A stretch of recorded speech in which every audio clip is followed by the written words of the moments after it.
मदे जो होंगे अदृश्य वस्तु जो होंगे वो क्या होगा, आपको सॉफ्टवेयर हो जाए, आपका कोई सर्विस हो जाए, बैंकिंग सर्विस हो जाए, वो सभी क्या आ जाएगा आपको इनविजिबल आइटम। यहाँ तक में कोई दिक्कत समझने में नहीं ना। अब मैंने जो कैपिटल अकाउंट बताया था, कैपिटल अकाउंट के अंतर्गत हमने आपको बताया था एफडीआई और फिर बताया। एफडीआई में क्या बताए थे, अगर किसी विदेशी कंपनी के द्वारा अगर किसी देश में, ठीक है ना, उद्योग के क्षेत्र में अगर निवेश किया जाता है और साथ ही साथ उस पर नियंत्रण और प्रबंधन दोनों कर पाता है, उसे क्या बोलेंगे, एफडीआई। अगर किसी विदेशी कंपनी के द्वारा किसी दूसरे देश का शेयर या प्रतिभूतियों को खरीदा जा सके, यानी शेयर या प्रतिभूतियों को खरीद के अगर उसने इन्वेस्ट किया है तो उसे क्या बोलेंगे, एफडीआई। बस अंतर याद रख लेना, समझ बात को। एक में एफडीआई के अंतर्गत किया गया निवेश में प्रबंधन और नियंत्रण दोनों किया जाता है, पर एफपीआई के अंतर्गत किया गया निवेश से, अब एग्जांपल के तौर पे मान लेते हैं, ध्यान समझिएगा, अगर आपने ध्यान समझिएगा, ये मेरा इंडिया है, ठीक है। अब इंडिया के अंतर्गत अब मान लो कई सारे कंपनी लगा हुआ है, किसका, विदेश का लगा हुआ है। नहीं, कल मैंने बताया था एप्पल का कंपनी का मान लो इन्वेस्टमेंट कहाँ पे है बाबू, दिल्ली यानी यूपी के बगल में, कहाँ पे, नोएडा में। अब मान लो कि नोएडा में किसी कंपनी का क्या है, इन्वेस्टमेंट है, कहाँ कंपनी होती है, विदेश का। तो एग्जांपल के तौर पे मैंने आपको बताया था एप्पल हो या सैमसंग का कंपनी है ना, सैमसंग की कंपनी ने, सैमसंग कंपनी कहाँ की है, किसी को पता है, दक्षिण कोरिया। कहाँ का है, नाम साउथ कोरिया का, नॉर्थ कोरिया और साउथ कोरिया, ठीक है ना, तो वही का कंपनी है। तो साउथ कोरिया जो है वो अपने भारत देश में नोएडा के अंतर्गत बहुत बड़ा सैमसंग का मोबाइल का मैन्युफैक्चरिंग का प्रोडक्ट लगाया है। वो उन्होंने निवेश किया, आने समय निवेश का मतलब वो डायरेक्ट निवेश किया है। एफडीआई मतलब क्या, फॉरेन डायरेक्ट इन्वेस्टमेंट, मतलब सारा काम उन्होंने किया है। बिल्डिंग रेंट पे लिया होगा या बिल्डिंग बनवाया होगा, वहाँ पे कौन स्टाफ काम करेगा, कितना स्टाफ काम करेगा, सब कुछ, वो सारा चीज यहाँ पे रेंट पे सब कुछ लिया हुआ नोएडा के अंतर्गत। वो सारा काम कहाँ किया, नोएडा में, और यहाँ के आदमी को उन्होंने रोजगार दिया। अब अगर किसी वस्तु का यहाँ पे बनेगा तो वो वस्तु में सस्ता मिलेगा कि, अगर कोई वस्तु दूसरे देश से असेंबल होकर आएगा तो यहाँ पे उसको क्या होगा, महंगा मिलेगा।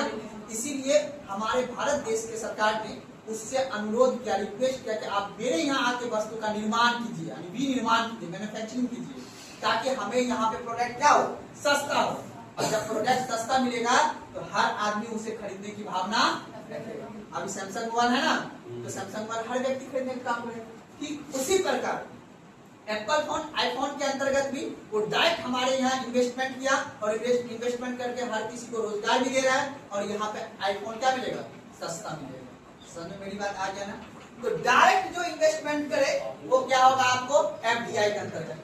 अब मान लो ये नोएडा में जो सैमसंग का कंपनी खोला गया ना बाबू, अब इस कंपनी पे पूरा का पूरा नियंत्रण, याद रख, नियंत्रण समझ रहे हो ना, अब पूरा का पूरा नियंत्रण कौन करेगा, वही कंपनी। कौन कंपनी, जो विदेश का है, सुना बात को, वहां का मैनेजमेंट भी, यानी प्रबंधन भी कौन करेगा, वही का करेगा।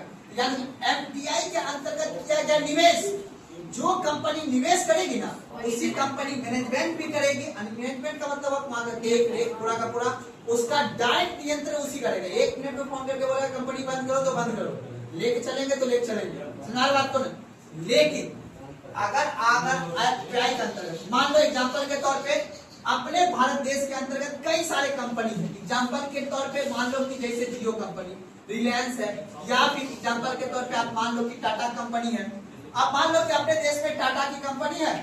अब ये टाटा की कंपनी अपना फैक्ट्री को विस्तार करने के लिए इसके पास अथॉरिटी होता है कि ये अपना शेयर या बॉन्ड जारी करे।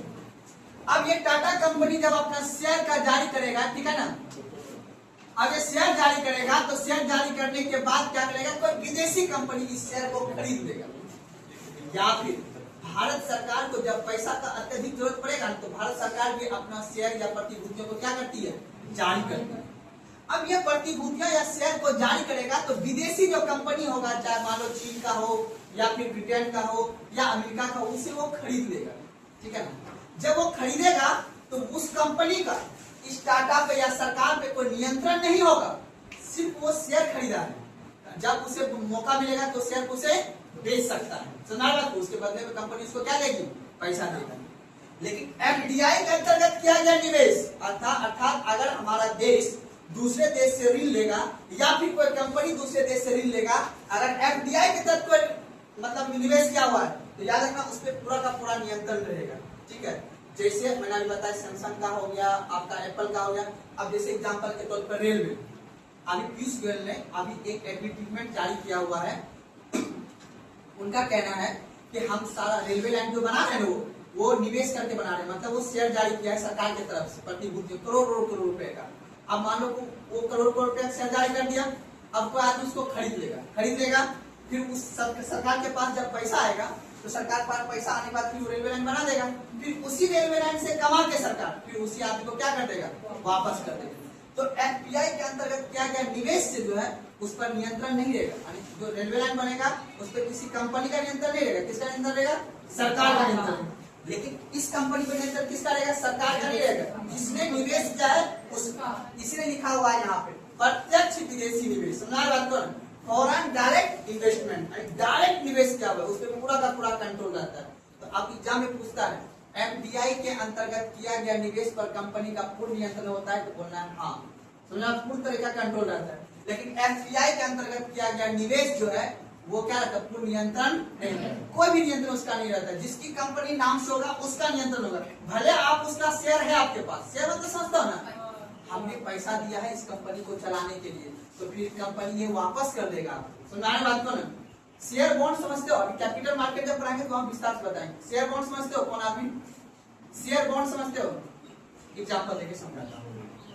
जैसे मान लेते हैं आपने कोई कंपनी खोलना चाह रहे हो, आप कोई फॉर्म खोलना चाह रहे हो, कोई कंपनी खोलना चाह रहे हो, तो कंपनी खोलने के लिए आपको याद रखना है, कोई भी अगर आप कंपनी खोलना चाहते हैं तो उसको सबसे पहले क्या कराना होगा, सरकार से रजिस्ट्रेशन कराना होगा।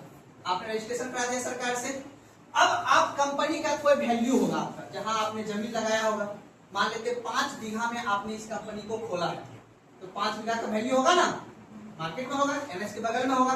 तो अब क्या होगा, आप जाइएगा बैंक के पास बोलिएगा कि हमारे पास 5 बीघा का प्लॉट है, उस पर मैंने इतना इन्वेस्टमेंट कर दिया है, कुल मिला के ये 10 करोड़ का प्रॉपर्टी है, हम चाहते हैं कि कंपनी मेरा और ग्रोथ करे, हमको कम से कम कुछ लोन दीजिए।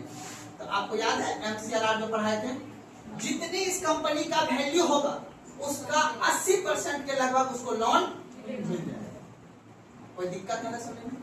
तो इसको बैंक से इस कंपनी को क्या मिल जाएगा, लोन मिल जाएगा। तो अब मान लो इसकी वैल्यू थी कंपनी का कितना करोड़, 10 करोड़ रुपए, अब इसको 8 करोड़ लोन मिल गया, तो 8 करोड़ रुपया जिसको लोन मिला, अब ये कंपनी में अपना क्या करेगा, वस्तु इक्विपमेंट सब खरीद के लाएगा तो यहाँ पे कंपनी और जब काम करेगी, काम करने के बाद पैसा कमाएगी, तो फिर ये बैंक को क्या कर देगा, वापस कर देगा। एक बात।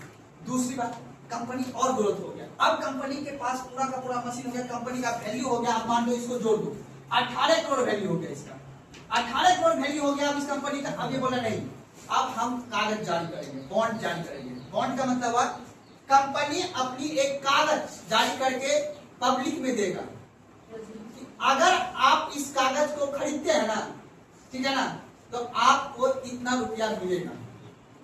मान लेते हैं कंपनी ने कागज जारी किया 2-2 करोड़ का, एक कागज खरीदिए 2 करोड़, ठीक है ना, आपको 2 करोड़ मिलेगा। सुना बात याद है, फेस वैल्यू वाला बताए थे ना, याद है ना। तो कंपनी या सरकार भी जारी करती है, भारत सरकार भी जारी कर सकती है, कंपनी भी, रिलायंस वगैरह भी जारी करता है, सुना बात को। अब ये कंपनी अपना एक ट्रेजरी बिल जारी कर दिया, ठीक है ना, या एक प्रतिभूतियां जारी कर दिया, तो बड़े बड़े जो उद्योगपति होते हैं या विदेशी कंपनी है तो उसको खरीद लेता है, सही बात को ना। तो आप जितना मान लो 2 करोड़ का कागज है, इसका दाम लगेगा 1 करोड़ 60 लाख, 1 करोड़ 80 लाख। तो आदमी सोचेगा अरे हम खरीद लेंगे तो हमको फायदा ना हो जाएगा, 40 लाख का फायदा हो जाएगा, हम इसको 6 महीने के लिए, साल भर के बाद बेच देंगे इसको। साल भर में कंपनी बहुत ग्रोथ कर जाती है, सुना बात करो, अपनी पैसा को बढ़ा लेगा तो यहाँ पे उत्पादन क्षमता भी क्या कर लेगा, बढ़ा लेगा। मान लो कि कंपनी में अभी 100 स्टाफ की जरूरत है, 100 स्टाफ अगर बढ़ेगा तो उसको सैलरी देना होगा, तो सैलरी देने के लिए इसको क्या करेगा, शेयर बेच देगा, शेयर बेच के पैसा कमा लेगा, फिर उसके बाद प्रोडक्शन को बढ़ा लेगा तो ऑटोमेटिक के पैसा कमा लेगा।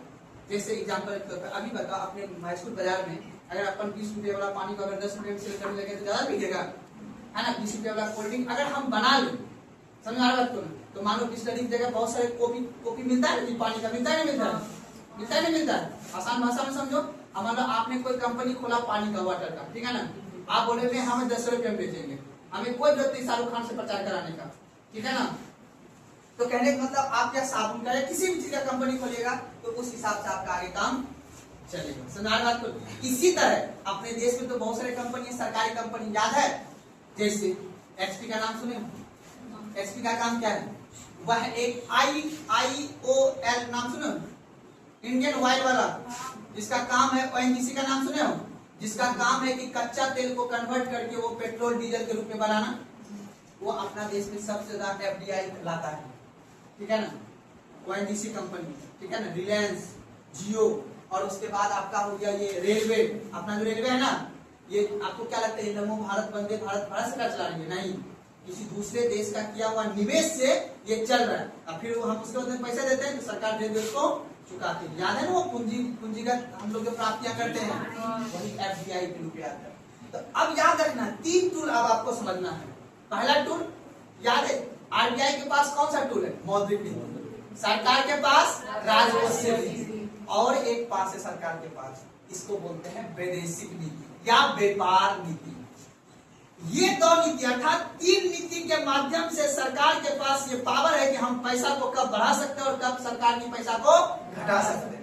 अब याद रखना है आपको 3 नीति, और कौन नीति? मौद्रिक नीति, राजकोषीय नीति और व्यापार नीति, ठीक है ना, जिसको हम लोग बोलते हैं। इसी व्यापार नीति से अब बताओ, हमको बढ़ाना है FDI सरकार में, यानी हमें विदेश से पैसा लाना है, तो हमें उसके लिए क्या करना होगा? हमारे देश में बेहतर व्यवस्था बनाना होगा। हमें जो विदेश से कोई आदमी आएगा तो उसे अच्छा से दिखाना होगा कि आइए और मेरे देश में निवेश कीजिए। इसके तहत अगर FDI के तहत निवेश हुआ तो हमें ये लग जाएगा कि मेरा विदेशी व्यापार बढ़ता है। इसीलिए तो सरकार हर किसी अपने यहाँ जो प्रोडक्ट है, आम, लीची, सबको GI टैग दे रहा है ना। क्यों दे रहा है GI टैग? ताकि ज्यादा से ज्यादा मेरा क्या बढ़े? निर्यात बढ़े। निर्यात बढ़ेगा तो हमें क्या आएगा? डॉलर। क्या आएगा? और डॉलर आएगा तो अपने पास पैसा होगा। सुनार बात को। इसीलिए भारत सरकार चाहता है कि अपने देश में उत्पादन क्षमता बढ़े, चाहे वो गेहूं का हो, चावल का हो, दवाई का हो, किसी भी चीज का हो। लेकिन अभी हम लोग क्या करते हैं? हम लोग अभी सोना हो, हीरा हो, ये सभी चीज को क्या करते हैं? आयात करते हैं। इसलिए हम उसे लेते हैं 40% टैक्स। कितना लेते हैं? 40%। वो लग्जरी आइटम है। हमारे बात करो। इसीलिए आपको बस ये समझ लेना है कि देश की अर्थव्यवस्था किस तरह से काम करती है। अब देखो, मौद्रिक नीति के माध्यम से भी हम पैसा लाते हैं, राजकोषीय नीति के माध्यम से भी हम पैसा लाते हैं, और दूसरी बात है क्या? व्यापार नीति के माध्यम से भी हम क्या लाते हैं? पैसा लाते हैं। इसी को घटाने और बढ़ाने का जिम्मेदारी किसका है? सरकार का। इसी 3 नीति से, नीति समझते हैं, पॉलिसी, इसी तीनों पॉलिसी हमारे देश की अर्थव्यवस्था चलती है। और देश की अर्थव्यवस्था को पकड़ने के लिए 2 टूल है, एक नेशनल इनकम और एक इन्फ्लेशन, ठीक है ना।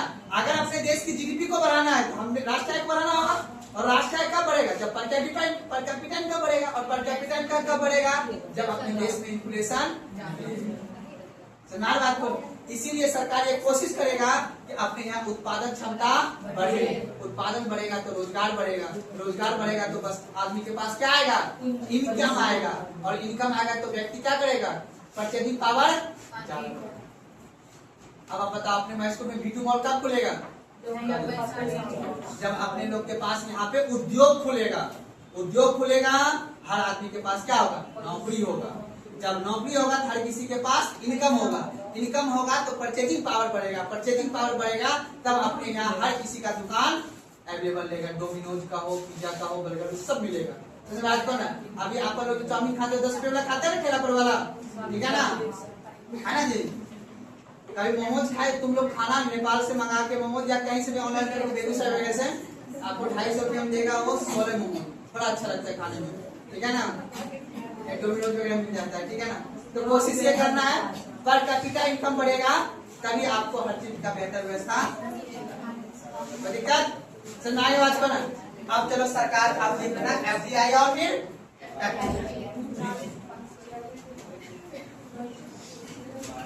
चलिए लिखिए तो FDI के अंतर्गत लिखिएगा।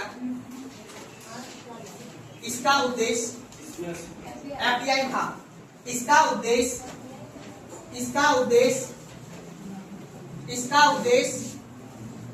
इसका उद्देश्य देश में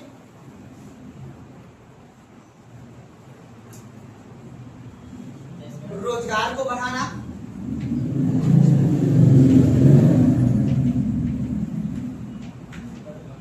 रोजगार को बढ़ाना, ठीक है ना।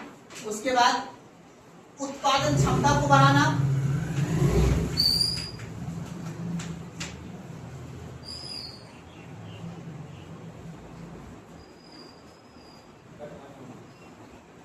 तकनीक को बेहतर करना,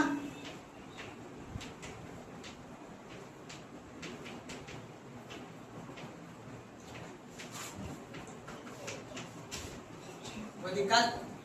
अब रुक जाओ, लेकिन यहाँ पे अब समझो। अच्छा ये बताओ, अगर हम पूरा साल के अंत में जब से हम राष्ट्रीय निकालते थे ना, एक वित्तीय वर्ष में किसी वस्तु का मौद्रिक अंतिम मूल्य क्या कहलाता है? राष्ट्रीय। ठीक उसी प्रकार हम जब बीओपी निकालते हैं ना, तो हम ये देखते हैं कितना हमने आयात किया और कितना हमने। इसी के अंतर्गत हमारे बीओपी में ही पूंजीगत, पूंजीगत मतलब कैपिटल अकाउंट, कैपिटल अकाउंट जब हम खोलते हैं इसे खाता, तो हम देखते हैं अच्छा हमारे यहाँ कितना एफडीआई आया है, कितना एफपीआई आया है। समझ बात को? लास्ट में बीओपी के माध्यम से सरकार का काम यही देखना। और एफडीआई का मेन उद्देश्य अपने देश में डायरेक्ट क्या लगना? कंपनी लगना। अब बताओ, अगर हम गए और जाके हम अमेरिका में जाके हम डोनाल्ड ट्रंप को पैर पकड़ लेंगे, जाइए और हम मैसूर बाजार में 3 फैक्ट्री लगा दीजिए, कितना अच्छा हो जाएगा बताओ। या खगड़िया में फैक्ट्री लगा देगा वो, तो क्या मिलेगा? डायरेक्ट एफडीआई के अंतर्गत निवेश होगा तभी ना, तो क्या मिलेगा? डायरेक्ट यहाँ उद्योग मिलेगा, रोजगार मिलेगा हम लोग को, रोजगार मिलेगा तो उस कंपनी में उत्पादन क्षमता बढ़ जाएगा, और उत्पादन क्षमता बढ़ेगा तो ऑटोमेटिक क्या हो जाएगा? हम लोग की परचेजिंग पावर बढ़ जाएगा, और हम लोग जो जिस चीज का रोजगार मिलेगा उस चीज का हमें नॉलेज भी, तकनीक में हम क्या हो जाएंगे? एविडेंट हो जाएंगे। लेकिन एफपीआई का उद्देश्य क्या है? पूंजी का निर्माण करना। अब बताओ, हम चाहते नहीं, हम मैसूर का होशियार आदमी है, हमारे पास पैसा नहीं है पर हम होशियार हैं, अब उसके लिए क्या करना होगा? पैसा चाहिए, तो पैसा लेने के लिए क्या करना होगा? हम लोन ले सकते हैं, हम विदेशी कंपनी से क्या ले लेंगे, या फिर हम शेयर जारी करके हम उससे भी ले लेंगे। हमारे लोग पीयूष गोयल कहेगा हम बहुत होशियार हैं, तो बोलेगा होशियार है पर पैसा है, बोलेगा नहीं, तो हमारे पास एक मामला है क्या? प्रतिभूति जारी करके, शेयर जारी करके हम क्या लेंगे? पैसा लेंगे। तो एफपीआई में अगर निवेश हुआ तो उसका उद्देश्य पूंजी का निर्माण करना, और एफडीआई के अंतर्गत अगर निवेश हुआ है तो उसका उद्देश्य क्या है? रोजगार बढ़ना, उत्पादन बढ़ना और तकनीक क्षेत्र का बेहतर होना। ये एग्जाम में पूछेगा। अब बताओ, सरकार को किस पे फोकस करना चाहिए? एफडीआई निवेश पर या फिर एफपीआई? ज्यादा अपने देश में किस चीज का निवेश होना चाहिए? एफडीआई का या एफपीआई का? इसीलिए सरकार जब खाता उठाता है तो लास्ट साल के अंत में देखता है एफडीआई के अंतर्गत कितना रुपया आया है देश में, ठीक है ना, या फिर एफपीआई के अंतर्गत कितना रुपया आया है। मोदी जी जब भी विदेश जाए तो बस इतना समझ लो क्या लाने गया है? हम लोग गए अमेरिका जाके, किसको? एलन मस्क से, अलग से जाकर उससे मिले, एलन मस्क से बोले उसको भाई चलिए और हमारे यहाँ टेस्ला लगाइए आप। बोले क्यों लगाए? बोला कि देखिए हम तेल खरीदते खरीदते परेशान हो गए हैं, तो क्या करें? बोला इलेक्ट्रिक बाइक लगाइए। कौन सा? Electric bike. आपको पता है ई रिक्शा जो चल रहा है, ये ई रिक्शा कंपनी याद है ना आपको, चाइना का। अब बताओ, ई रिक्शा नहीं आता, अभी जो यहाँ से लेकर मनसी का किराया समझ लो ना, अभी 40 रुपया हो गया रहता, क्योंकि तेल का दाम महंगा है ना, तो 20 रुपया के लेता है, क्योंकि ऑटो वाला चल रहा है तेल वाला। अगर वो ई रिक्शा वाला काम चलेगा ना, ई रिक्शा वाला चल जाए, पूरा ई रिक्शा पूरा इलेक्ट्रिक हो जाए, समझ बात को, बैटरी पे हो जाए, तो उससे क्या हो जाएगा बताओ? ट्रांसपोर्टेशन तक कमेगा ना बाबू। तो इसलिए टेस्ला कंपनी का मेन उद्देश्य था कि यहाँ पे इलेक्ट्रिक व्हीकल को बढ़ावा देना, ठीक है। जितना ज्यादा इलेक्ट्रिक बाइक मिलेगा उतना ज्यादा सुविधा होगा, है ना। पता हम डीजल खर्चा करके आते हैं, पेट्रोल खर्चा करके आते हैं, तो ना कोचिंग का फीस इतना है। अगर बाइक आ जाएगा इलेक्ट्रिक वाला तो फीस क्या हो जाएगा? उसी पे डॉक्टर का भी है। तो हर किसी का जुड़ा हुआ है किससे? ट्रांसपोर्ट से। समझ आ रही मेरी बात ना? इसलिए सरकार का मेन उद्देश्य होता है एफडीआई के तहत अपने देश में क्या हो, ज्यादा से ज्यादा निवेश हो, ताकि यहाँ पे बेहतर रोजगार मिले। कोई दिक्कत समझ में ना? चलिए अगला पॉइंट लिखिए। हाँ, एफडीआई में, एफपीआई इसका उद्देश्य पूंजी बाजार का, इसका उद्देश्य पूंजी बाजार का, इसका उद्देश्य पूंजी बाजार का बढ़ावा देना,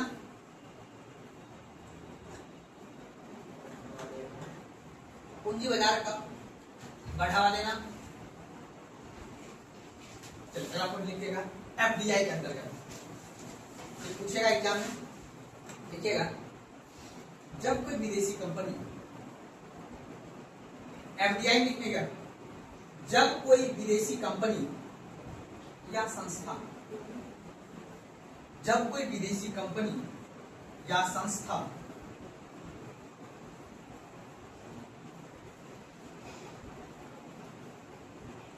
जब कोई विदेशी कंपनी या संस्था किसी देश की कंपनी में, किसी देश की कंपनी, किसी देश की कंपनी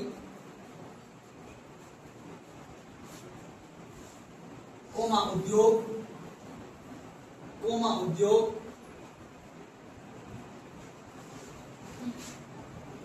में दीर्घकालीन समय के लिए, दीर्घकालीन समय के लिए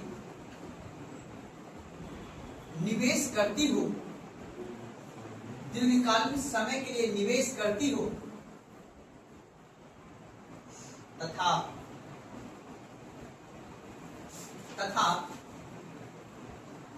उस पर नियंत्रण, तथा उस पर नियंत्रण, तथा उस पर नियंत्रण एवं प्रबंधन करती हो, तथा उस पर नियंत्रण एवं प्रबंधन करती हो, प्रबंधन करती हो उसे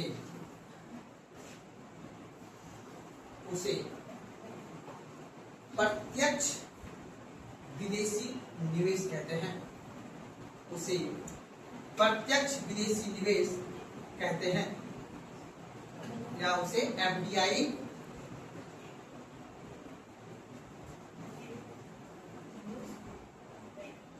देखिए ना। अगर कोई कंपनी लॉन्ग टर्म के लिए, ये भी क्वेश्चन पूछता है एग्जाम में, अगर कोई विदेशी कंपनी लॉन्ग टर्म के लिए निवेश कर रही है तो किसके साथ निवेश होगा, एफडीआई या एफडीआई?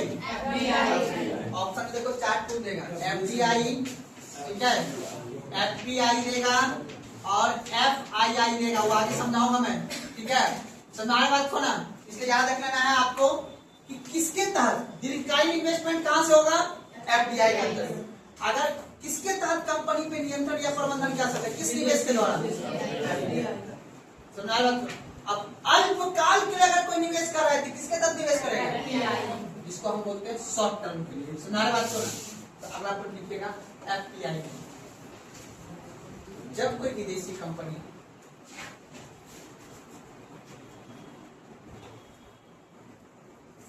जब कोई विदेशी कंपनी या संस्था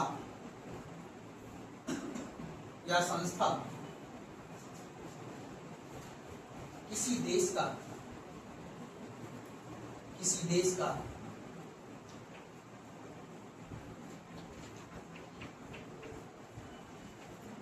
देश का शेयर,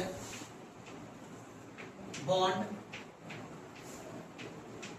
प्रतिभूतियां उसके बाद लिखिएगा अगला प्रतिभूतियां, लिखिए ना, या वित्तीय संपत्ति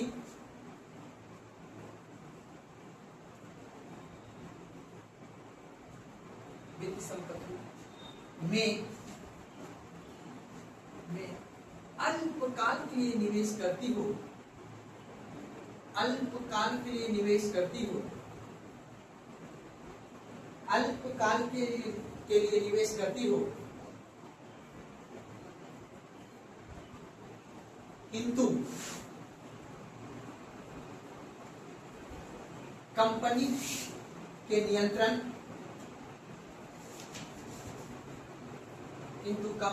नियंत्रण एवं प्रबंधन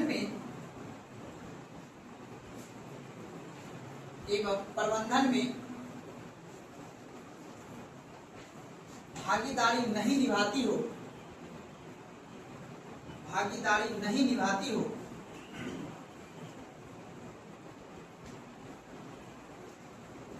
तो उसे एफपीआई कहते हैं।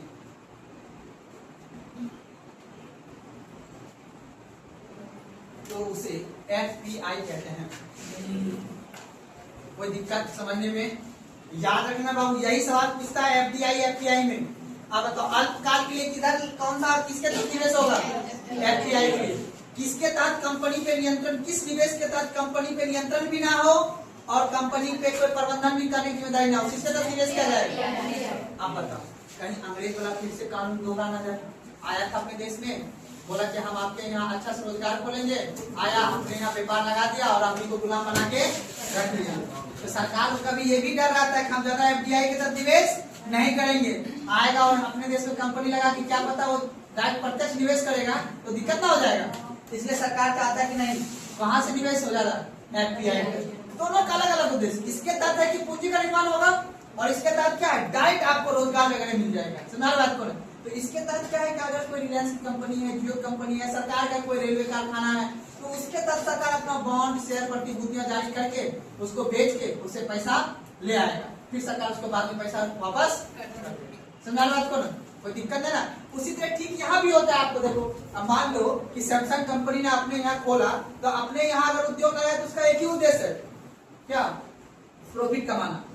अब मान लो कि हमारे यहाँ ये आके मोबाइल बना लिया और हमारे ही आदमी को बेच दिया और प्रॉफिट कमा के यहाँ से पैसा लेके कहाँ ला गया? लेकिन एक फायदा हम लोग को हुआ, क्या? रोजगार मिला। क्योंकि हम लोग बेवकूफ है ना, हम लोग तो टैलेंट तो है नहीं, हम मोबाइल खुद का बना लिया अपना, तो अपने यहाँ वो आके रोजगार खोला और हम ही से काम करवा के फिर हम ही को बेच दिया वो प्रोडक्ट वस्तु, ठीक है ना? फिर वो यहाँ से पैसा कमा के चला। इसको कहते हैं विदेश का आदमी। सुना बात को? हमने पहले भी एग्जाम्पल दिया था, हमारे यहाँ का पानी, हमारे यहाँ का चीनी। अमेरिका वाला कोको कोला जो पीता हो ना, थम्स अप, वो कहाँ कंपनी है? अमेरिका का है। वो बस आता है और उसके बाद उसमें गैस सोडा वाटर मिला देता है और हम लोग पी के आराम से मस्त है ना जी। पानी हमारे यहाँ का और गन्ना सब ज्यादा चीनी किसके यहाँ उत्पादन होता है? अपने यहाँ। यही है समझाएगा बात को ना? स्टडी वाला भी यही करता है, 30 रुपए पानी पिलाता है ना हम लोग को। कोई दिक्कत समझने में आता है नहीं ना? तो याद रखना है, एफडीआई के तहत क्या या निवेश से कंपनी पे प्रबंधन और नियंत्रण किया जा सकता है। दीर्घकालीन के लिए निवेश कौन सा है? एफडीआई या एफपीआई? कोई दिक्कत? एक मिनट और लिख लीजिए लास्ट में। एफडीआई के अंतर्गत लिखिएगा,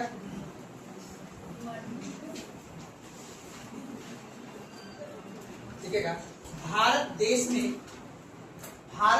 में यदि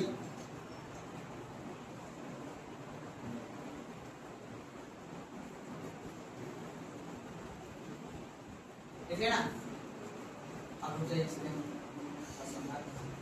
अब देखिएगा, हमने जितना भी टर्म लिखा है तो वो हर देश पे लागू होता है, पर अपना देश का एक रूल अलग है।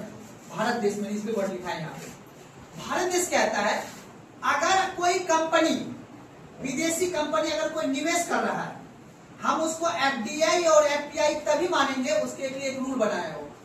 अगर किसी कंपनी में वो निवेश कर रहा है, उस कंपनी के मूल्य से अगर वो 10% से अधिक वो निवेश कर रहा है तो उसको बोलेंगे किसका तहत निवेश हुआ है? एफडीआई। मान लो अगर अपने यहाँ कोई कंपनी है 1000 करोड़ का उसका मूल्य है, ठीक है, अब 1000 का मूल्य है तो उसका 10% से अगर वो अधिक अगर निवेश कर दिया उसमें तो क्या बोल देंगे किसके तहत निवेश हुआ है? एफडीआई के तहत। अगर वो 10% से कम निवेश किया हुआ है तो क्या बोलेंगे किसके तहत निवेश हुआ है? एफडीआई के तहत। ये अपने भारत देश में है। तो भारत सरकार कहता है कि अगर कोई विदेशी कंपनी या विदेशी निवेशक अगर जिस कंपनी में निवेश कर रहा है उस कंपनी के मूल्य से अगर वो 10% से अधिक वो निवेश कर दिया तो क्या हो जाएगा? एफडीआई। जैसे मान लो अपने यहाँ जियो का कंपनी पता है कितने करोड़ का? वो तो है आपको जियो हुआ। अभी एग्जाम्पल अन अकेडमी का नाम सुने हो? जब तुम लोग पढ़ते होंगे आप लोग, पीडब्ल्यू का नाम सुने हो ना? वो सब क्या है? कंपनी ही तो है। उसका काम है बच्चा को बेवकूफ बनाना, सेल्समैन है वो सब। क्या है? देखते हो इंग्लिश में जो मास्टर लोगों को देखते हो ना, उसका काम है वस्तु को बेचना, ठीक है ना? चलो छोड़ो बात को। तो कहने को ये सब कंपनी है। अब इस कंपनी के अब मान लो कोई विदेशी आदमी आया और वो क्या करेगा, अपने निवेश करेगा। अच्छा तो चलो एक एग्जांपल और देता हूँ। आपने कभी देखा है महाराज ईशान किशन छक्का? आप देखते होंगे एकदम हुंडई वाला एकदम दिख जाएगा वहां पे चमकाता हुआ, दिखता है जी? देखा हो कभी? एडवर्टीजमेंट बाउंड्री पे लगा हुआ नहीं रहता है जी, और उससे निकलता है। अब बाउंड्री पे क्यों लगाया जाता है? क्योंकि उसको हम देखेंगे, वो एड है, एडवर्टीजमेंट है वो सब देखते हो ना। या फिर किसी के टी शर्ट पे तुम देखते हो किसी चीज का लोगो, वो क्या है? एडवर्टीजमेंट। वो देखो, कोई भी मान लो कि स्किल वाला आदमी है, उसका शरीर है पूंजी। क्या है उसका शरीर? पूंजी। सुना कौन?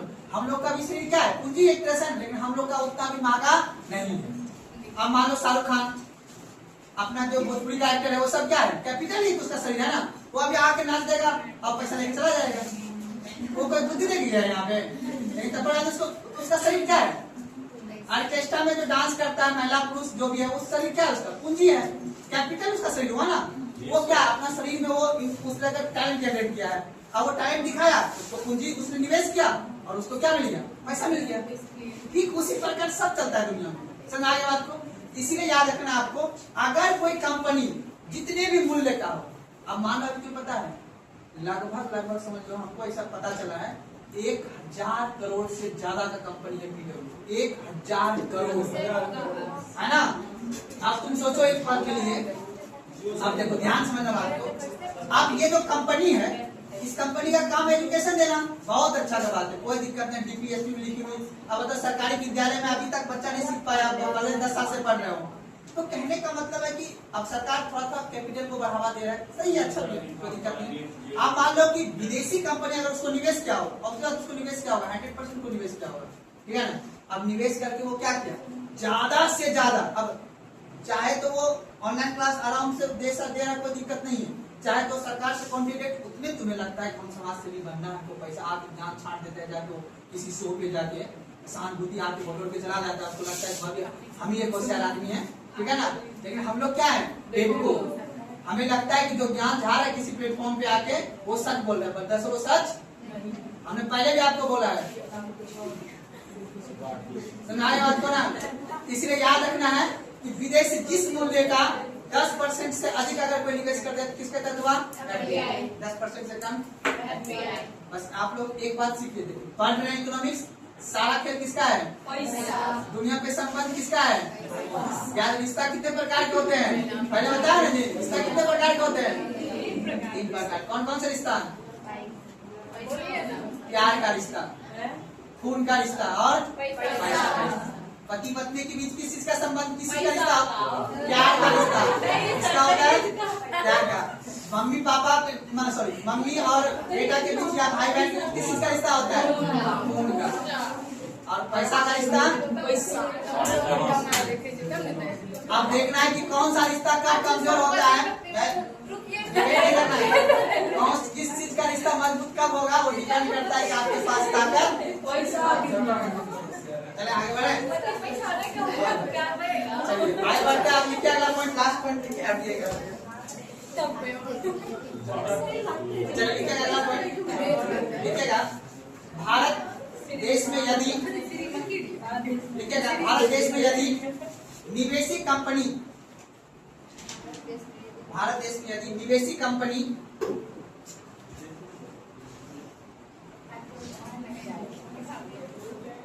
के कुल मूल्य का, निवेशी कंपनी के कुल मूल्य का,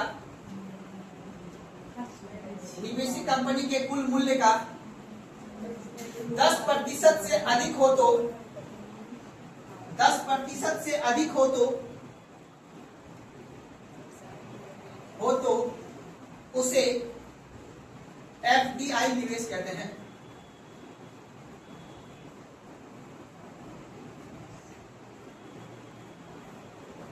उधर एफडीआई लिखिएगा। 10% से कम हो तो उसे एफडीआई निवेश कहते हैं। 10% से कम हो तो उसे एफडीआई निवेश कहते हैं।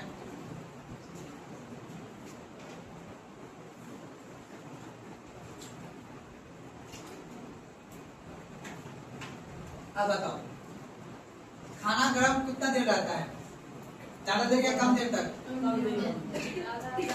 हर वो सुंदर चीज जो है या हर वो अच्छा चीज शॉर्ट टाइम तक होता है कि नहीं है? तो याद रखना है, एक होता है हॉट मनी। हॉट मनी का नाम सुने हो?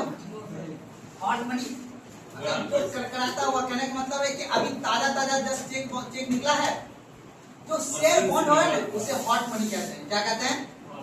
कहने का मतलब है कि जब वो मार्केट में निकला उसकी मूल्य था, समय के साथ हो सकता है उसका मूल्य गिर भी जाए या उसका मूल्य बढ़ भी जाए। तो शेयर का ये हॉट मनी समय के साथ हो सकता है बढ़ भी जाए या फिर घट भी जाए। तो एफपीआई के द्वारा किया गया निवेश वो हमारे देश में हॉट मनी का क्या करता है? निर्माण करता है।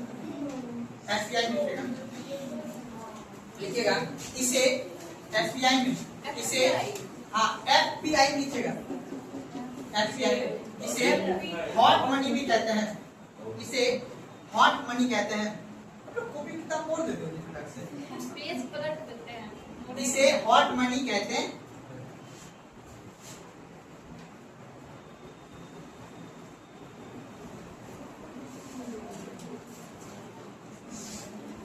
आपको दिक्कत समझने में है ना? चलिए अब लिखिएगा टॉपिक अगला, विदेश से प्राप्त ऋण या उधार। टॉपिक लिखिएगा विदेश से प्राप्त ऋण या उधार। उधार, विदेश से प्राप्त ऋण या उधार। आप बताओ, हम पूंजी ले रहे हैं ना जी, इसलिए पूंजीगत खाता। कौन सा खाता? पूंजी मैंने कहाँ से लिया? मैंने बोलो जी, दो जगह से लिया ना। कहाँ से? एफडीआई से और अब हम लेंगे विदेशी संस्था से। कहाँ से लेंगे? हम जाएंगे मांगने के लिए कि वर्ल्ड बैंक हमको दे दीजिए पैसा। हम जाएंगे किससे मांगने के लिए? आईएमएफ से। आईएमएफ हमको दे दीजिए पैसा। हमारा आरबीआई, हमारा एसबीआई, हमारा संस्था कहाँ जाएगा? विदेशी संस्था से ऋण लेने।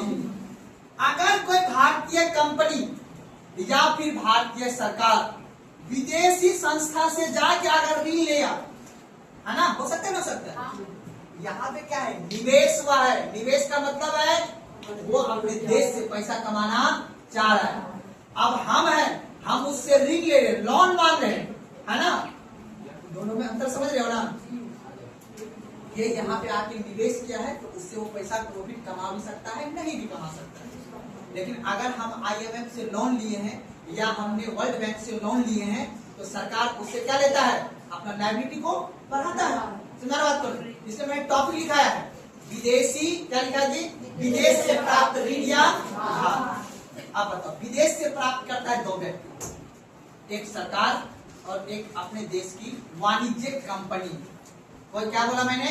वाणिज्यिक कंपनी। अब कौन है अपने देश का वाणिज्यिक कंपनी? बैंक। कौन है बाबू? जितना भी आपको सार्वजनिक बैंक दिख रहा है ये सब क्या है? कंपनी है। इसका काम है आपसे पैसा लेके दूसरे को पैसा देना। उसी से वो क्या कमाएगा? एसिड। क्या कमाएगा? याद है ना? लायबिलिटी और एसिड, याद है ना? आपने जमा किया, हम बैंक का काम है जमा को स्वीकार करना और ऋण देना। काम है उसका, इसके अलावा कोई काम नहीं है उसका। बात करो, इसलिए याद रख लेना है कि अब जो सरकार विदेश से हम क्या लेंगे? ऋण। ये दोनों क्या काम? निवेश। तो अभी हम कौन सा खाता पढ़ रहे हैं? चालू खाता या पूंजीगत खाता? कौन सा खाता पढ़ रहे हैं जी? तो याद ही नहीं है जी। पूंजीगत खाता कौन सा पढ़ रहे हैं? अरे पूंजी लाने के लिए हम क्या पढ़ रहे हैं? पूंजीगत खाता। आप बताओ एफडीआई को किस खाता में लिखेंगे? पूंजीगत या चालू खाता में? पूंजीगत। अब इतना भी नहीं सुन पा रहे, बताओ यार, ऐसे कैसे काम करेंगे? इतना प्यार से बता रहे हैं।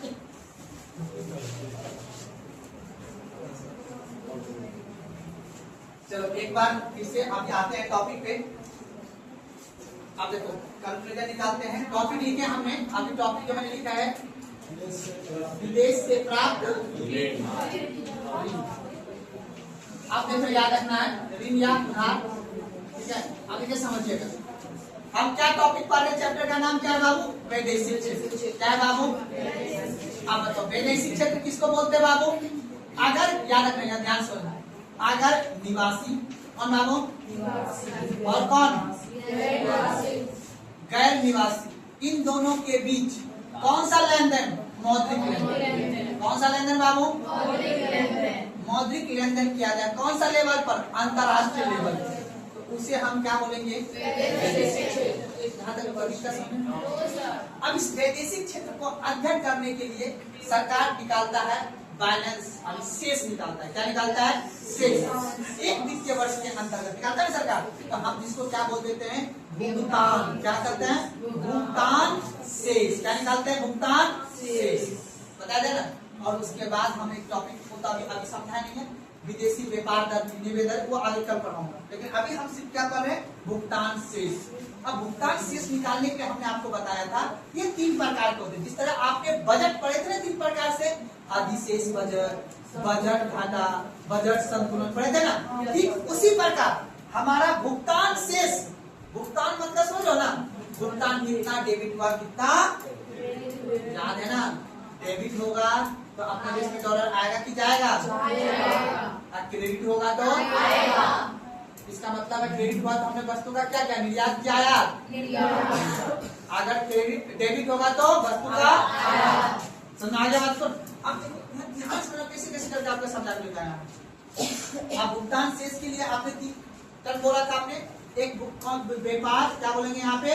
व्यापार अधिशेष। क्या बोलेंगे? व्यापार अधिशेष। अब बताओ व्यापार अधिशेष कब होगा बाबू? व्यापार अधिशेष कब होगा?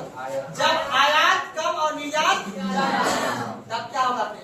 व्यापार अधिशेष। अर्थात हम समान हैं। अब बताओ व्यापार घाटा कब लगेगा बाबू? जब आयात क्या होगा और निर्यात क्या होगा, तो क्या लग जाएगा हमको? और संतुलन में कब होगा बाबू? जब दोनों यहाँ तक बता दिए थे ना। अब हमने फिर आपको बताया समझ लेना। उसके बाद हमने बताई इसी से हम पूरा साल में, एक वर्ष में हम ये निकालते हैं कि कितना हमने आयात किया और कितना हमने निर्यात किया। तब जाके हमें क्या निकालते हैं? Balance of BOP. अर्थात हमने कितना पेमेंट किया और कितना बैलेंस बचा है, यानी कितना हमने डॉलर दिया और कितना डॉलर हमारे पास बचा। समझ आगे बात? अब मैंने बताया इस बीओपी के अंतर्गत जो है, अभी एक तरह से ये खाता है। समझ बात को ना?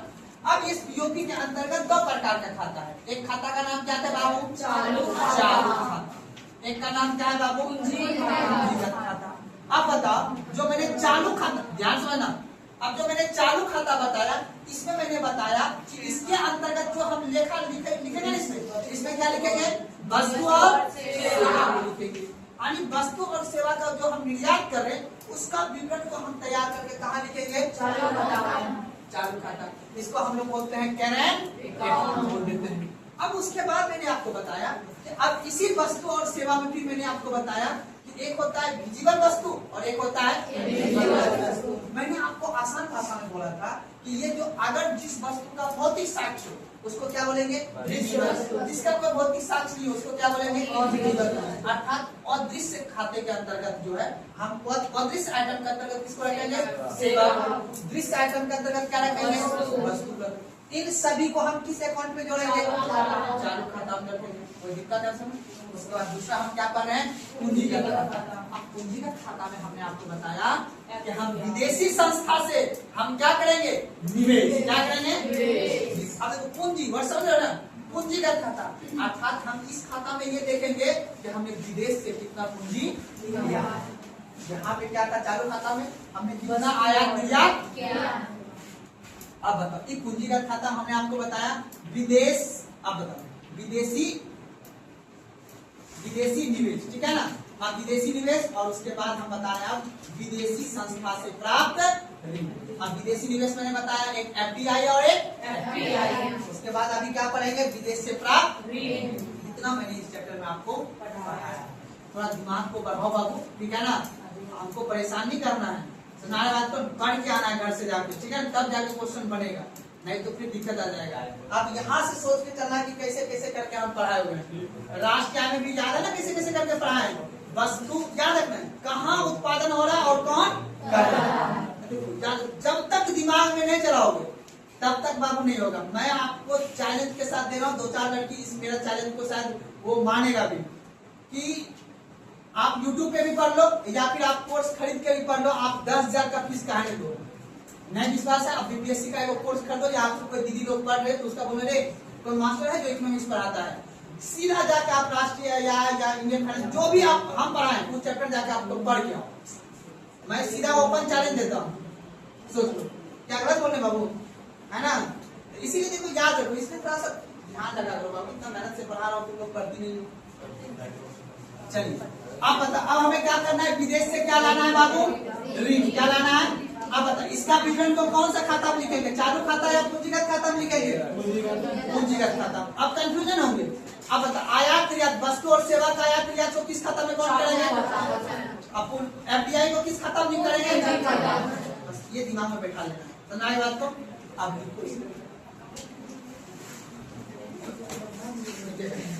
विदेश से प्राप्त ऋण, विदेश से प्राप्त ऋण, विदेश से प्राप्त ऋण,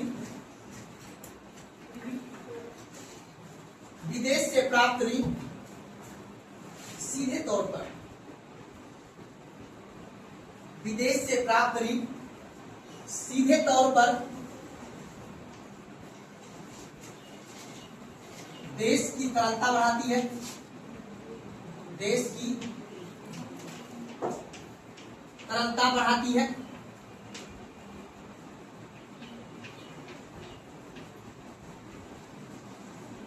चलो अब बताओ, अब जो देश की क्या बढ़ाती है बाबू, तरलता, याद है लायबिलिटी, लिक्विडिटी, लिक्विडिटी क्या बोल रहा है, लायबिलिटी का मतलब है देनदारी, लिक्विडिटी का मतलब तरलता, याद है ना, याद है ना।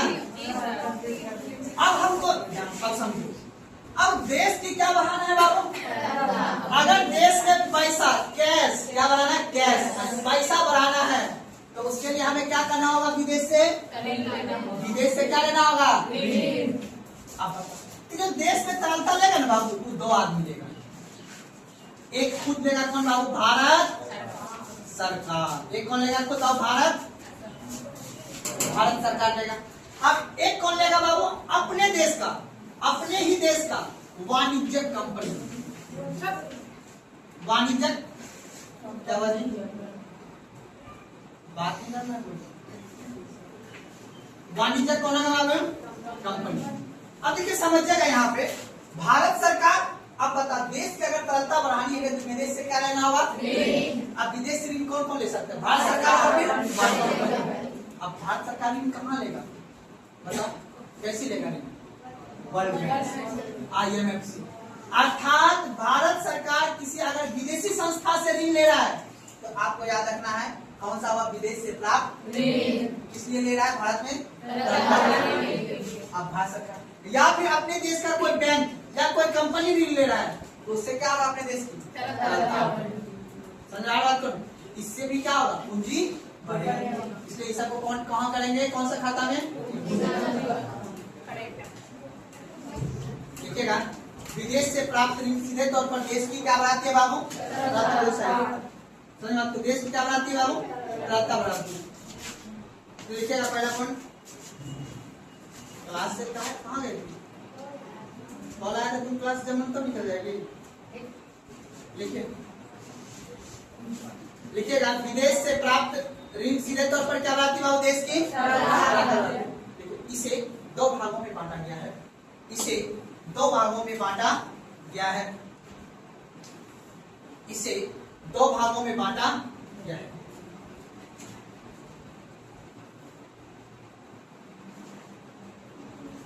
देखिएगा पहला पॉइंट,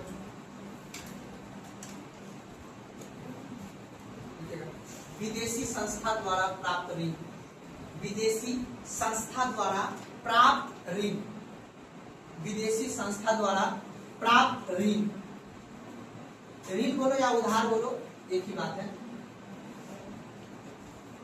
विदेशी संस्था द्वारा प्राप्त ऋण, लिखिएगा डैश देखिए, यह ऋण सरकार द्वारा प्राप्त किया जाता है, यह ऋण सरकार द्वारा प्राप्त किया जाता है जो विश्व बैंक, यह ऋण सरकार द्वारा प्राप्त किया जाता है, जो विश्व बैंक,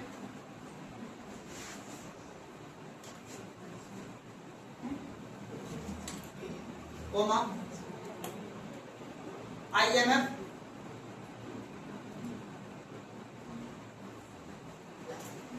इन सभी से IMF, इन सभी से ऋण प्राप्त किया जाता है, इन सभी से ऋण प्राप्त किया जाता है जो निम्न मतलब कम निम्न समझ गया ना, जो निम्न ब्याज दर पर मिलता है, जो निम्न ब्याज दर पर मिलता है, जो निम्न ब्याज दर पर मिलता है। अगला पॉइंट, इस ऋण का उद्देश्य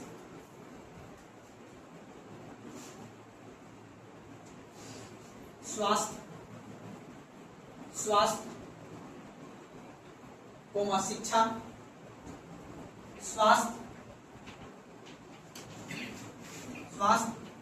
शिक्षा, गरीबी उन्मूलन,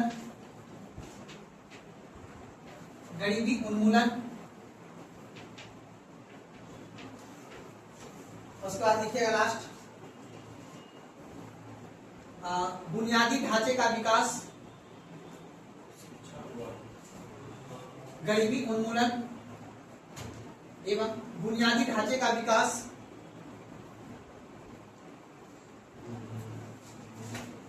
इन सभी के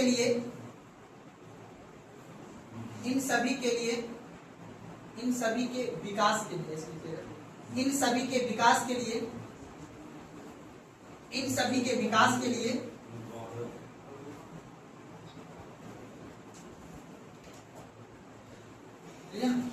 लिया जाता है, विकास के लिए ऋण लिया जाता है, इन सभी के विकास पे ऋण लिया। अब देखिए समझिए, हम एक पॉइंट सवाल जो पूछेगा ध्यान से, एक के वर्ड है बाहरी यानी विदेशी संस्था, ठीक है, और एक याद रखना है वाणिज्यिक कंपनी। अगर कोई विदेशी संस्था ऋण अगर दे रहा है तो किसको ऋण देगा, किस काम से? अब याद है अपने देश में पोलियो का उन्मूलन के लिए WTO का नाम सुने और WHO का नाम सुने? WHO ने अपने देश में आया और बोला तुम्हारे यहाँ पोलियो से बहुत मृत्यु हो रहा है। ये बात है 1990 की, ठीक है ना, और उस समय 1980 से ही काम चल रहा था। उसमें अपने देश में जितना भी बच्चे जन्म होते थे ना, यानी फर्टिलिटी रेट जो है ना वो बहुत ज्यादा, मतलब बच्चा जन्म लेता था, उसके कुछ दिन बाद उसको कई सारे बुखार वगैरह लग के वो डेथ कर जाता है। जनसंख्या तो बढ़ाना भी है ना, तो इस वजह से पोलियो से काफी ज्यादा बच्चा मर जाता था। इसलिए आपने देखा होगा पोलियो का टीका लगता है सबको जन्म होता है। तो याद रखना इस बात को कि अर्थात स्वास्थ्य को बेहतर करने के लिए WHO ने हमें क्या दिया, ऋण, और ये ऋण कम दाम पे मिलता है ताकि अपने देश में या कोई भी देश में स्वास्थ्य, शिक्षा और गरीबी को दूर किया जा सके। एक तरह से मानव विकास भी तो करना है, अर्थात विदेशी संस्था वर्ल्ड बैंक वगैरह जो होता है वो कम दाम पे ऋण देता है और लॉन्ग टर्म के लिए ऋण देता है, 10 साल के लिए 15 साल के लिए ऋण दे देगा आपको, ताकि अपने देश में आप योजना चलाए। आपको बताइए हमारे देश में जो टॉयलेट वाला वो जो सबके घर में जो टॉयलेट लगा था, याद है ना, स्वच्छता के तहत लगाया गया था।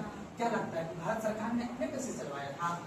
नहीं, याद है बोलता था कि तुम अपने घर में बना लो टॉयलेट, अपने रुपए खर्च करके फिर सरकार आपको 10,000 रुपए देगी, बोलता था। ऐसा लगा तो समझो सब्सिडी वर्ड लग गया। कहाँ लग गया? सब्सिडी वर्ड कर लग गया तो समझो सरकार क्या चाह रही है, निवेश। अब LPG का आपको सब्सिडी मिलता है ना, मिलता है नहीं, तो सरकार बोलता है कि हम तब तक जा रहे हैं सबका हाथ पैर पकड़ने के लिए, विदेश से हम पैसा लाएंगे, तब तक तुम अपना पैसा लगाओ, फिर तुम गरीब हो तो हम तुमको पैसा वापस। तो अपने देश में जितना भी योजना, खास करके ये वाला योजना, स्वास्थ्य संबंधी, शिक्षा वाला आप देखते हो आयुष्मान कार्ड बना हुआ है क्या ना? तो आप सरकार चाहती है अपने देश में स्वास्थ्य शिक्षा बेहतर हो, ठीक है, शिक्षा बेहतर हो, गरीबी खत्म करना है, ठीक है ना? तो इन सभी के लिए हम विदेशी संस्था के पास जाते हैं कि देखिए हमारा देश गरीब है, हम चाहते हैं कि आप हमको ऋण दीजिए, सस्ता में लोन दीजिए, सस्ता में ऋण दीजिए, हम अपने देश का ये सभी व्यवस्था को क्या करेंगे। एक बात समझ में आ गया, कम दो। लेकिन एक होशियार आदमी और है अपने देश में, एक है कौन, वाणिज्य कंपनी अपने देश में कौन, जियो। कौन है, बैंक। ये सभी ये सब भी जाएगा कहाँ, विदेश। अब विदेशी संस्था से लेकर आएगा क्या, ऋण। लेकिन ये ऋण जो लाएगा, इसको जो ऋण मिलेगा, बाजार में जो मूल्य होगा उसी मूल्य दर पे इसको क्या मिलेगा, और फिर ये जो हम लोग को ऋण देगा उसी बाजार मूल्य पे ही हमें ऋण है। आप देखो, आप लोग जो गाँव में देख रहे हो सेल्फ हेल्प ग्रुप जो हर आदमी कहता है लोन ले लो बोलता है ना जी, वो जो 5 लड़का आता है मोटरसाइकिल से काला सा रजनीगंधा खाते हुए आता है ना जी, देखो ना जी। अब परसों ही बात पता चला, हम तो पढ़े लिखे आदमी है ना। हमको बगल में मतलब एक आंटी लगती है, वो बोला क्या कि अपना हस्बैंड से लड़ रहा है, तो ऐसा बहुत तरह फोन पे, ठीक है, फोन पे लड़ रहा था कि आप बोले थे किस्ती वर्ड बोला कि किस्ती जमा करने के लिए आप पैसा नहीं मुझे ना। अब वो आदमी पूरा, तो फिर वो आदमी देखिए उसको हम बहुत काफी देर से खड़ा हुआ है, तो वो सेल्समैन का जॉब है ना, सेल्समैन में होता है ना, वो देगा नहीं जब तक वो जाएगा नहीं। तो एक बात बोला था, बाकी बात तू दिमाग लगा ले कैसे इसके अंदर क्या क्या नहीं। तो आप देखो जितने भी कंपनी चल रहे हैं ना, ये वाणिज्य कंपनी है, इसका काम है बात विदेशी संस्था से क्या लाएगा, पैसा लाएगा, ठीक है। अब विदेशी संस्था से पैसा ला के अब ये क्या करेगा, इसको पूंजी देना है। गाँव में सब महिला को पैसा बेवकूफ बनाना आसान किसको होता है, अब मतलब मंदिर में भीड़ किसका ज्यादा होता है, पुरुष का कि महिला का, क्योंकि उसे पता है कि लंबी आयु तो उसी का मांगने जाते अगर लंबी आयु का बात होता है तो दुर्गा माँ अपना पति का पूजा क्यों नहीं करवाती है,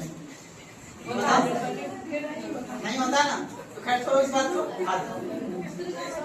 आप देखो यहाँ ध्यान समझना, वाणिज्य कंपनी का ब्याज दर क्या होगा, इस कंपनी से ज्यादा होगा, यानी विदेशी संस्था से वाणिज्य कंपनी का ऋण दर क्या होगा, अधिक हो। समझ रहे बात को, इसलिए इस बात को याद रखना है आपको कि विदेशी संस्था से प्राप्त करता है, इसलिए हर गांव में आप देखते होंगे क्या मतलब ऋण मिल रहा है, ठीक है।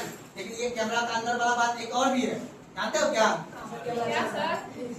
बड़े बड़े जो अपने देश के उद्योगपति है ना, दोनों गांधी उद्योगपति याद रखना, अधिकारी और नेता, ये दोनों रखा है कहाँ पैसा, विदेशी, याद है स्विट्जरलैंड, वहीं से घूम फिर के पैसा फिरा जाता है, यहाँ से फिराता है पैसा का पैसा।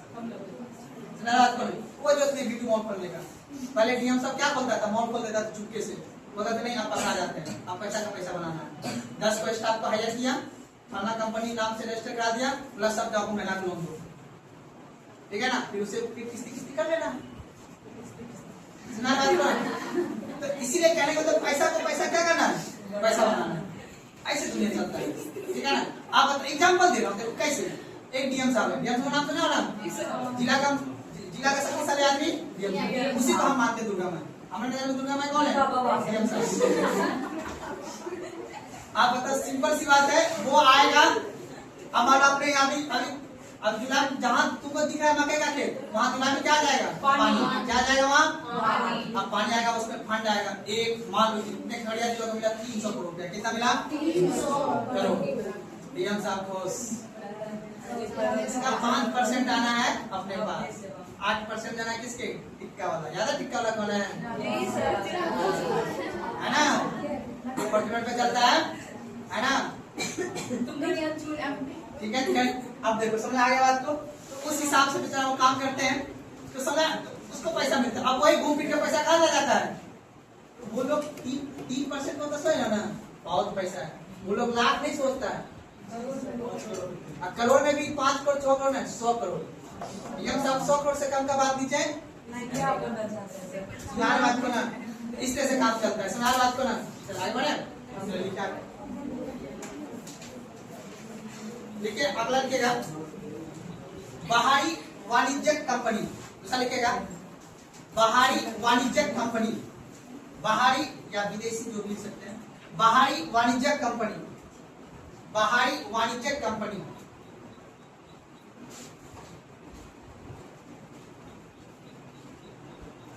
लिखिएगा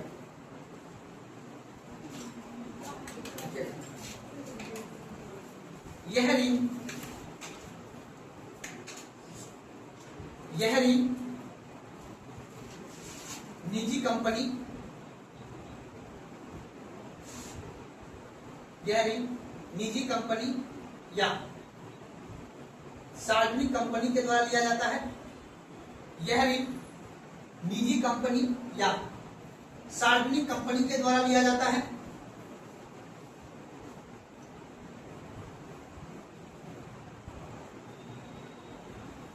जो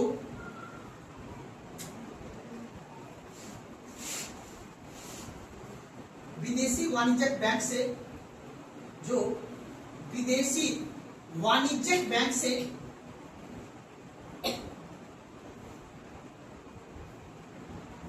प्राप्त करता है, विदेशी वाणिज्यिक बैंक से प्राप्त करता है।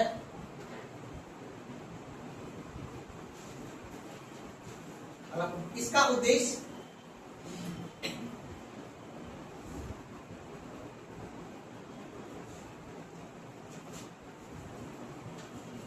बाजार में, बाजार वर्ड लिखा हूं, याद रखना। इसका उद्देश्य बाजार में तरलता को बनाए रखना एवं पूंजी का निर्माण करना, एवं पूंजी का निर्माण करना, तरलता को बनाए रखना एवं पूंजी का निर्माण करना।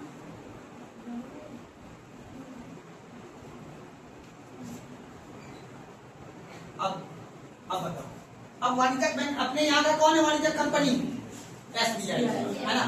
एसबीआई बोला अरे कोई विदेशी बैंक है यहाँ पे, तो पता चलेगा कोई अमेरिकन बैंक अपने देश में है, याद रखना। अमेरिकन बैंक से बात करेगा, उसको क्या देगा? वो ऋण देगा, और ऋण देके फिर वो हमको क्या देगा? अर्थात बाजार में तरलता को बनाए रखने के लिए या पूंजी को निर्माण के लिए हम वाणिज्यिक कंपनी से भी क्या लेते हैं? ऋण लेते हैं। यानी विदेशी वाणिज्यिक कंपनी से हम क्या लेते हैं? ऋण लेते हैं। लेकिन याद रखना ये अल्पकाल के लिए होगा, और ये किस दर पे मिलेगा? बाजार दर पे मिलेगा, और ये निम्न दर पे मिलेगा। अगला प्रश्न नीचे का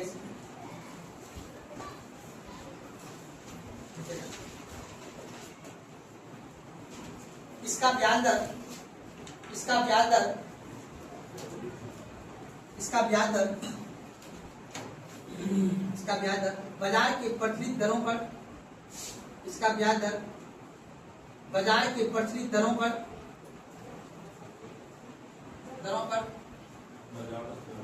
बाजार की प्रचलित दरों पर दिया जाता है।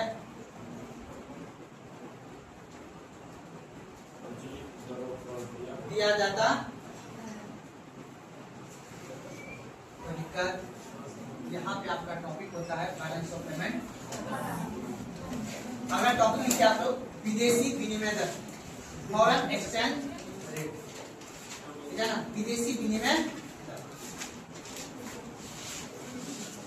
आप बताओ कोई रिवीजन कराने की कोई जरूरत नहीं है ना। बैलेंस ऑफ पेमेंट, भुगतान संतुलन, कोई दिक्कत नहीं ना। दो खाता, भुगतान संतुलन कितने खाता? दो खाता, करंट खाता और कैपिटल खाता, यानी करंट अकाउंट और कैपिटल अकाउंट। वस्तु और सेवा का निर्यात कौन से अकाउंट में? चालू खाता। पूंजी एफडीआई का निवेश, निवेश किस में होगा? पूंजीगत खाता। इतने को पढ़ा है, इसके अलावा कुछ नहीं पढ़ा है, ठीक है ना। आप पढ़ना है फॉरेन एक्सचेंज। अब ये पढ़िएगा क्या बोलो? अन्य जमा, वही वो बैंकिंग वगैरह जमा होता है, ठीक है ना। अगर लिखिएगा विदेशी विनिमय दर,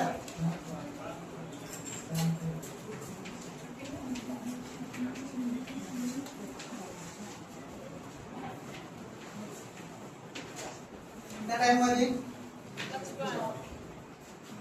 55 हो गया। विदेशी विनिमय दर, इसको कल करेंगे है ना। तो बंद कीजिए।